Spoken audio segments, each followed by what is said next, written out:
dia, eu sou o Flávio Gomes de Barros e estamos juntos em mais um domingo. Nosso entrevistado deste domingo é o deputado estadual Alexandre Aires, ex-secretário de Saúde do Estado de Alagoas. E saúde tem sido uma das suas prioridades no desempenho do mandato na Assembleia Legislativa. Bom dia, bem-vindo aqui ao nosso Contextualizando, deputado. Bom dia, eu que agradeço mais uma vez o convite, Flávio. Bom, o senhor foi secretário da Saúde num momento crítico, né, da pandemia de Covid, e eu lhe pergunto o que é que restou de efeito, no sentido positivo, daquele trabalho que foi desenvolvido em função da Covid. Veja, Flávio, aquele momento mudou a vida da humanidade como um todo. Todos foram afetados, seja pela proibição da circulação, pela perda de algum familiar. E eu, particularmente, como à época secretário, liderando esse enfrentamento aqui em Alagoas, eu posso te dizer que a pandemia também mudou a minha vida pessoal e a minha vida profissional.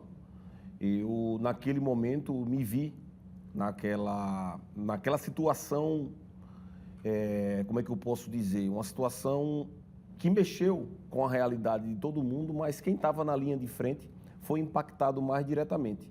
Então, eu precisava garantir a condição de trabalho para os profissionais de saúde, eu precisava me afastar da discussão político-partidária, porque as pessoas queriam politizar o tema da pandemia, e tive a satisfação de ter ao lado o Renan Filho, que foi um governador que desde o início nos orientou a ouvir a técnica. Então, a gente se espelhou e se consultou com os técnicos alagoanos, ouvimos a ciência e por isso que Alagoas teve o melhor resultado do Brasil. Ficou como legado a necessidade da gente valorizar os servidores. Ficou como legado os hospitais que foram construídos, as entregas que foram antecipadas, os equipamentos que foram adquiridos para aquele enfrentamento e que hoje continuam sendo usados para salvar vidas alagoanas.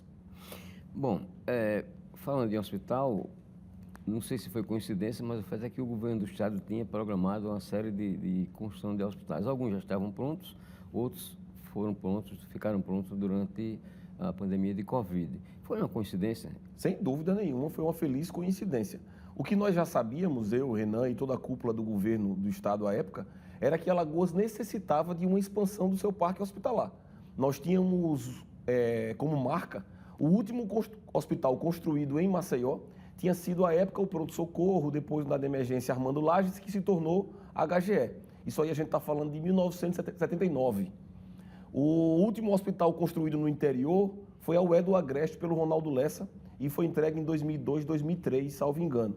Então nós tínhamos um hiato muito grande, a população crescendo e a gente sem portas hospitalares para atender essa população. Sempre, e com uma cultura que eu sempre discuti e considerei como equivocada, sempre terceirizando os serviços de saúde, contratando os serviços nos hospitais filantrópicos e privados aqui de Alagoas, que são importantes e continuam sendo importantes, mas têm que atuar de maneira complementar.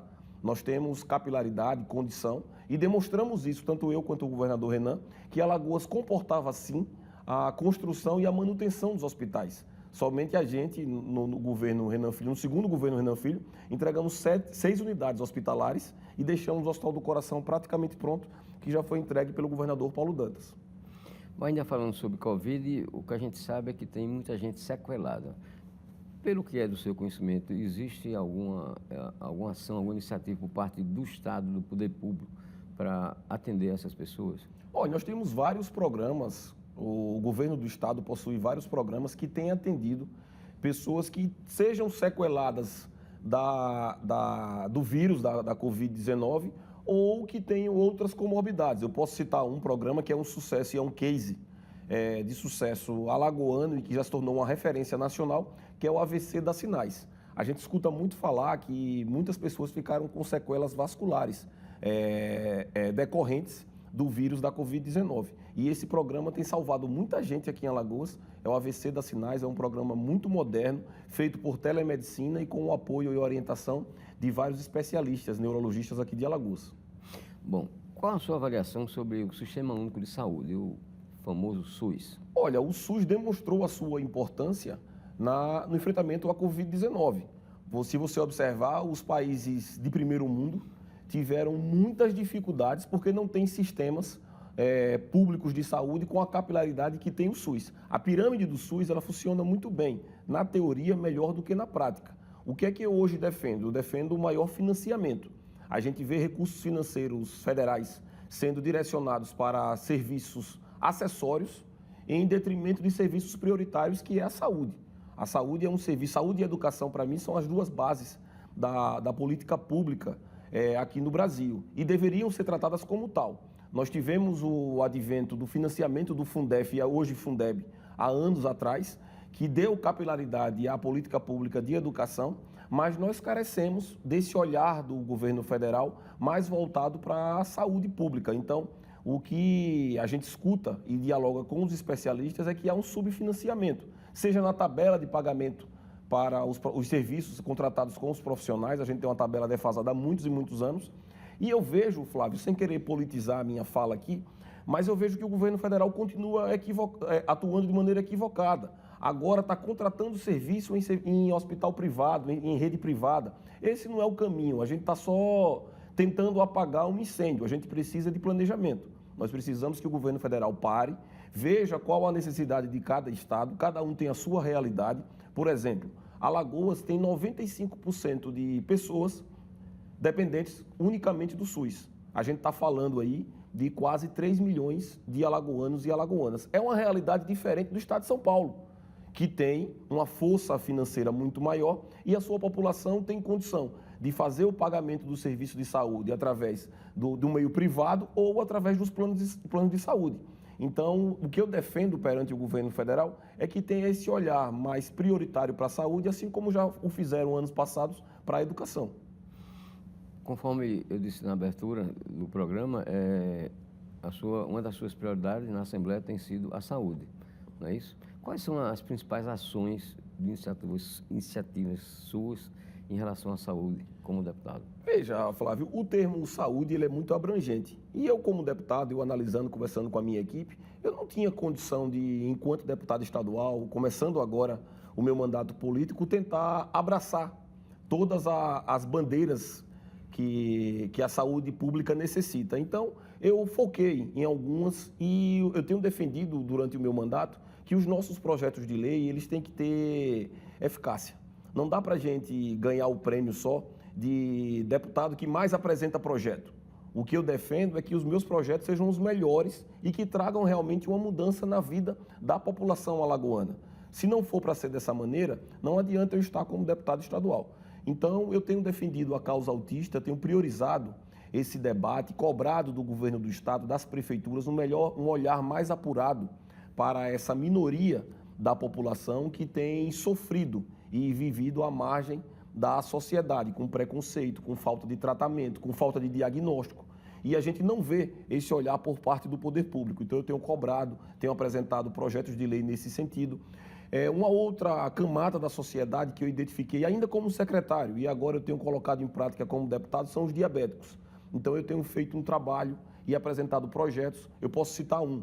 O diabético nível 1, ele precisava, antes da nossa lei, ele precisava de 3 em 3 meses estar renovando o seu laudo para ir buscar os seus medicamentos excepcionais na farmácia pública do estado. Através de uma lei de nossa autoria, a gente acabou com essa exigência e hoje, ele sendo laudado por um médico especialista, ele não carece mais dessa renovação de 3 em 3 meses. Criamos a política pública em defesa e em cuidado dos pacientes amputados. A gente sabe que Alagoas tem um alto índice de pacientes amputados em decorrência da diabetes. Então, é dessa maneira que eu tenho trabalhado, com projetos factíveis que realmente tragam benefícios para a população alagoana.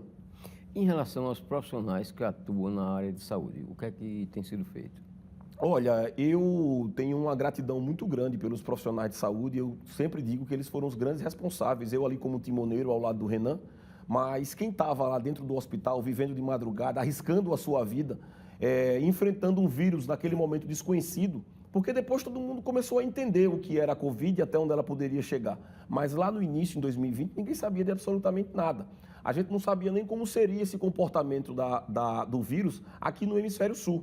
Porque nós observamos, todo mundo se recorda, o vírus surgiu na China, depois ele saiu se espalhando pelo hemisfério norte, teve um grande efeito negativo dentro da Europa, principalmente na Itália, e depois ele veio para o hemisfério sul, e a gente não sabia como seria o comportamento desse vírus aqui no clima tropical.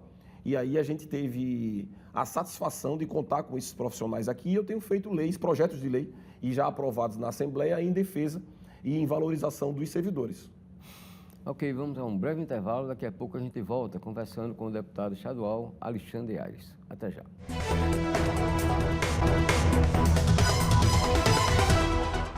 Estamos de volta com o programa Contextualizando pela TV Pajuçara. Aqui comigo o deputado estadual Alexandre Aires, ex-secretário de Saúde do estado de Alagoas.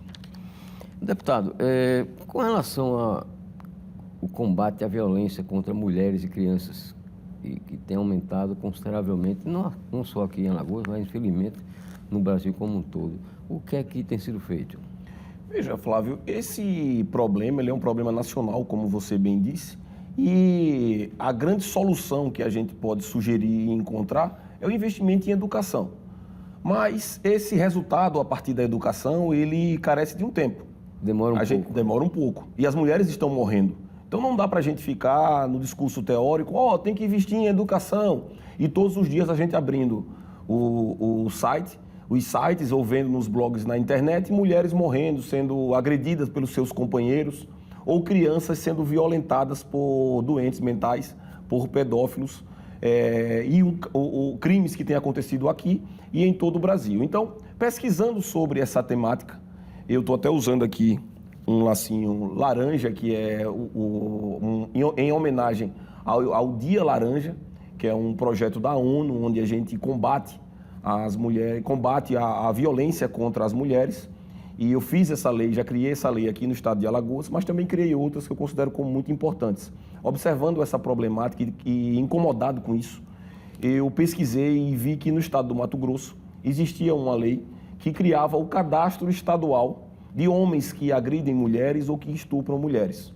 E aí fui ver como era o posicionamento do Supremo Tribunal Federal. Para não criar uma lei aqui só para ganhar like na rede social, tem muita gente que faz isso. Eu sei. Mas para não criar somente uma lei sem eficácia. E aí eu observei no Supremo Tribunal que ele modulou essa lei e considerou ela constitucional. Então eu fiquei à vontade para propor aqui em Alagoas. E aí deu certo. Nós tivemos a aprovação por unanimidade, o governador Paulo Dantas sancionou e já é lei aqui no estado. Ela está no prazo ainda de regulamentação pelo governo do estado e vai ficar disponível no site da Secretaria Estadual de Segurança Pública.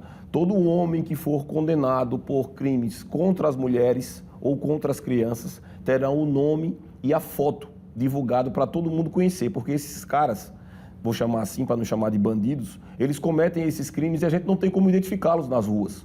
Eles continuam convivendo na sociedade como se nada tivesse acontecido. Então, como a educação, o investimento em educação e os resultados, a gente só vai colher a longo prazo, está na hora da gente expor essa turma para que eles possam, pelo menos, ficar constrangidos e pensarem duas vezes na hora de cometer novamente esses crimes. Outra proposta da sua autoria é Política Estadual de Saúde Mental. Do que se trata? Nós tivemos, há 1 ano, 2 anos atrás, você deve se recordar, e quem está acompanhando a gente aqui em casa também, um cidadão pulou o muro de uma creche com uma machadinha e, salvo engano, em Diadema, se não me falha a memória. E a partir daí todo mundo começou a discutir a necessidade de reforço na segurança nas escolas. E aí um propôs botão de pânico, o outro queria colocar aquela porta giratória que tem em banco para detector de metal, enfim, várias soluções apareceram. E eu dando uma observada e lendo sobre a temática, eu observei que o problema não está somente nas escolas, o problema está na sociedade como um todo.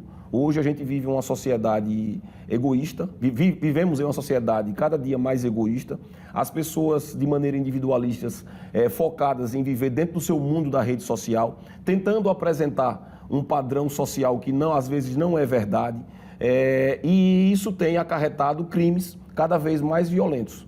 Então, eu discuti com alguns especialistas e criei esse projeto da Política Estadual de Saúde Mental. Ele precisa sair do papel, nós precisamos colocá-lo em prática. Nós temos algumas categorias, como da saúde, da educação e da segurança pública, que são profissionais que lidam com a sociedade todos os dias e que precisam ter um olhar mais apurado. A gente precisa cuidar dessas pessoas para que elas continuem cuidando da sociedade.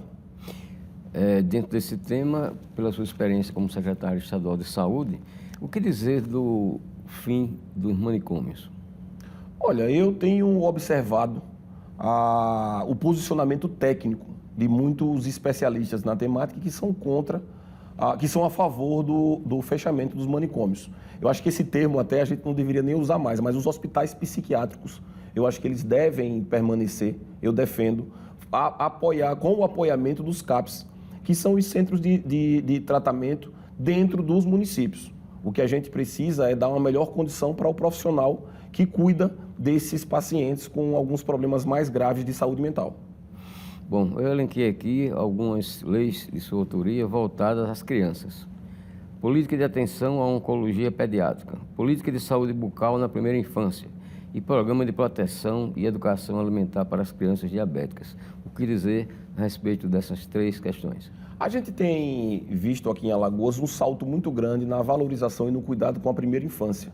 O governador anterior, o governador Renan Filho, ele criou o programa CRIA, que tem apresentado bons resultados nos índices sociais das crianças de 0 a 6 anos. E como parlamentar, eu também dando uma olhada na necessidade e nos vazios legais existentes, eu observei que a gente precisava cuidar melhor dessas crianças, tendo leis que, volto a dizer, precisam sair do papel. Já são leis aqui em Alagoas, mas não dá para a gente ficar com elas só no papel. A gente precisa tirá-las do papel, porque a criança que hoje está estudando numa creche CRIA, que a sua mãe tem um financiamento público através do recurso da educação, que a gente tem um acompanhamento de pré-natal ainda quando a criança está na barriga da mãe, com certeza essa geração será uma geração mais preparada para o futuro. Nós iremos colher esses frutos, Flávio, futuramente. Eu não tenho dúvida disso. Imagine a diferença de uma criança que estuda numa creche.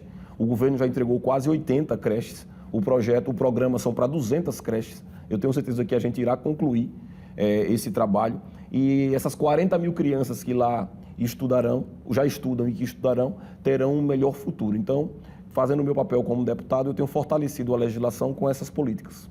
Bom, uma outra coisa que me chamou a atenção foi a sua proposta de combate a golpes financeiros contra idosos, que é uma coisa muito recorrente hoje em dia.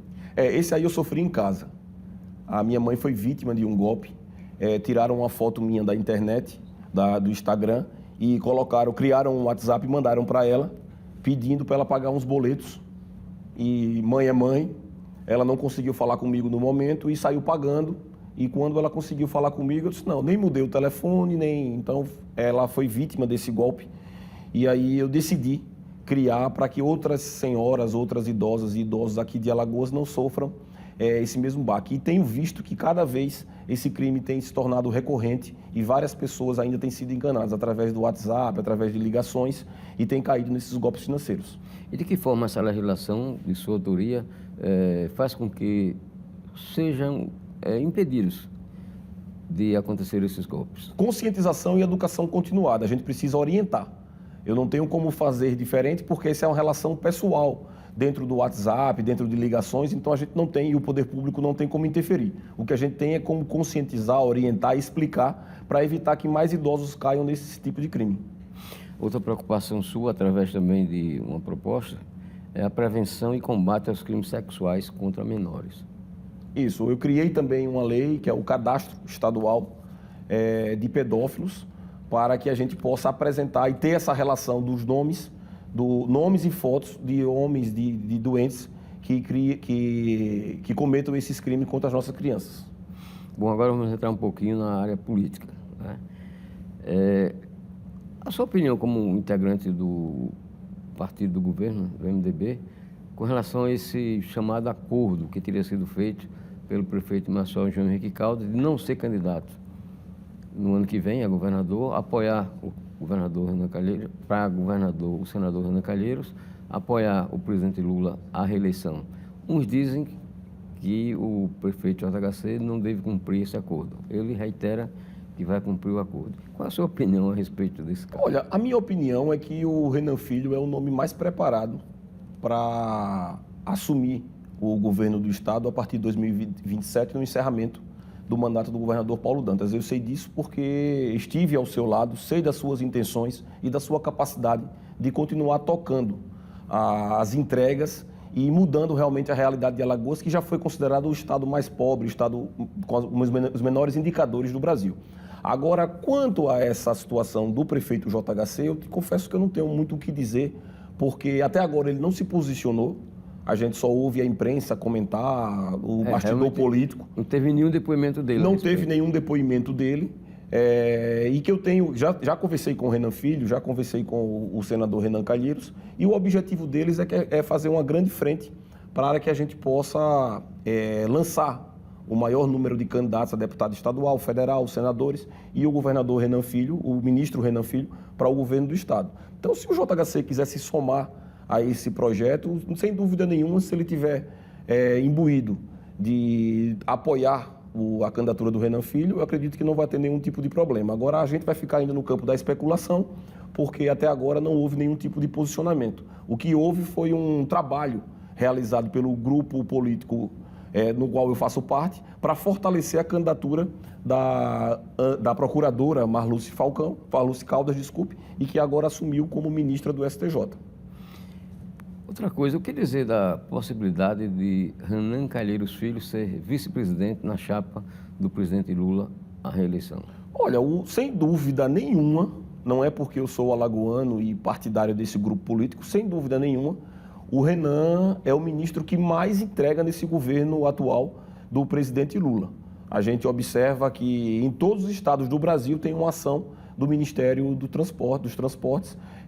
São entregas que têm mudado a realidade, a infraestrutura é uma base muito importante para o crescimento do país e o Renan tem feito a sua parte e o seu trabalho.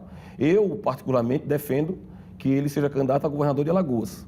Mas se a gente tiver a possibilidade de ter um vice-presidente alagoano, também será muito importante e eu estarei ao lado para contribuir para que a gente veja realmente as modificações que Alagoas e o Brasil tanto necessitam.